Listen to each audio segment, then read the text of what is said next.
Welcome back, everybody. Okay, so today we are talking about tips, and I don't mean tips for a good hair day. I'm talking about tips you receive as part of your income structure, generally in the personal industry, most predominantly in the restaurant industry. And there are two reasons why that is not true, actually. And reason number one is that those taxes are subject to Social Security and Medicare taxes.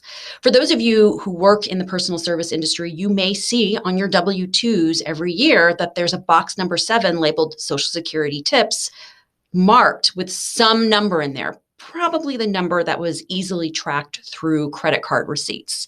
However, that number is also supposed to include your cash tips because you are supposed to be paying taxes on those. And I have this conversation multiple times a year, every year, because everybody's been told that those are not taxable. Then I will send them the IRS documentation showing that they are taxable and how they are taxed. And you could go to that site right here, and I'll make sure to post it in the comments below.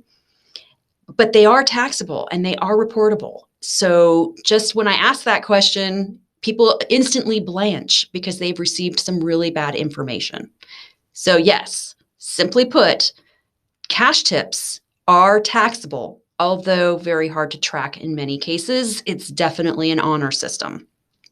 The second reason that they are reportable is your employers.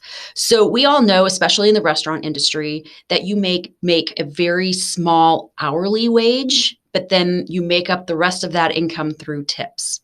And your employer has to make sure every payday that you are receiving the minimum wage per hour. So it has to be a minimum of, let's say, $7.25. Okay.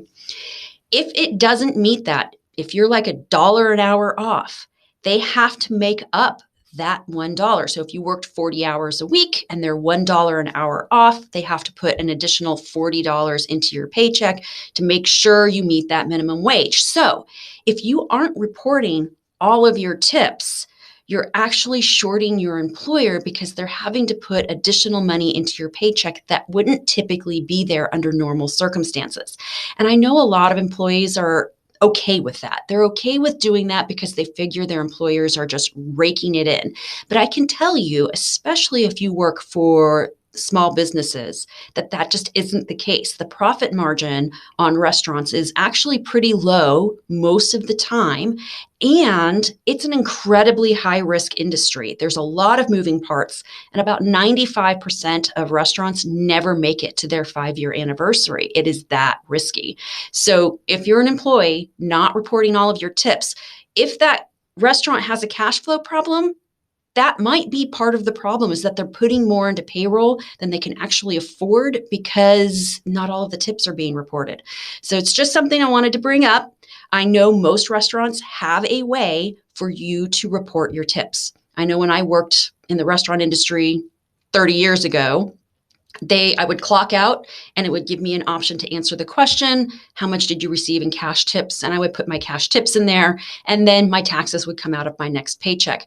So not only is the restaurant having to put extra money in some cases when you aren't reporting all of your tips, but they are also having to have an issue with compliance. They do have to stay compliant. They are expected to track those tips, and they are expected to make sure that the proper amount of taxes is withdrawn from your paycheck. So just a couple of good reasons right there. One, they are taxable, and two, it can affect your employer. Now, I know I'm talking a lot about the restaurant industry, but what you need to know is that if you work in any kind of personal service in which tips is part of your income structure, you need to be reporting those cash tips as along with the credit card tips. Okay, you guys, just all trying to work together to make sure that we keep those wheels turning.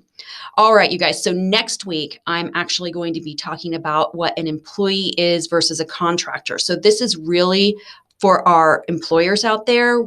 There are some differences, and it can vary from state to state. I'm going to talk primarily about Virginia, but it can be a compliance issue if you aren't following the rules. So that's what we'll talk about next week, you guys. Take care.